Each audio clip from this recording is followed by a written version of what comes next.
Attract అయ్యారంటే ఆమె Facebook ద్వారా, ఇన్స్టాగ్రామ్ ద్వారా, అదేవిధంగా యూట్యూబ్ ద్వారా ఇవన్నీ ఆమె ఇవాళ మీడియాను వాడుకొని అన్నీ కూడా చూపించేసి అందరినీ కూడా అక్కడ ఎట్లా అయిపోయిందంటే జనము ఒక మంచి తిరుపతిలో కూడా అంత జనం ఉన్నట్టుగా అక్కడికి రావడము, దానికి లైన్లు కట్టడము, అక్కడ కొందరిని ఐడెంటిటీ కార్డు వేసి వాళ్ళందరినీ కూడా శిష్యులుగా చేసుకొని వాళ్ళందరూ కూడా అమ్మవారి యొక్క గురించి చెప్పడము.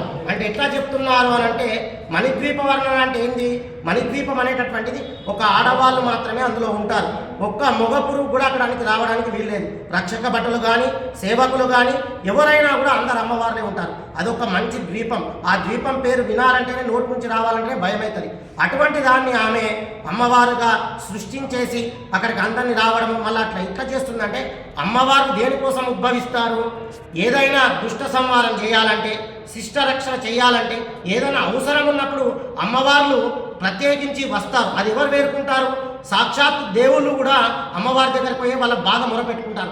అటువంటి అమ్మవారిని ఈమె ఇవాళ నా దగ్గరకు వచ్చింది, నా ఇంట్లో ఉంది, నాకు ఇల్లు కట్టించింది అని చెప్పి పబ్లిక్ను, వచ్చినటువంటి ప్రజలను పక్కతో పట్టిస్తూ అదేవిధంగా ఆమె ఎట్లా చేస్తుందంటే పోని వచ్చిన వారికి ఇంత ప్రసాదం పెట్టి అమ్మవారి దర్శనం కాకుండా ఎవరికో ఏమో వస్తుంటే కొట్టడము, తిట్టడము, అదేవిధంగా దూషించడము, ఇటువంటి అన్నీ కూడా చేయడం జరుగుతుంది ఆమె.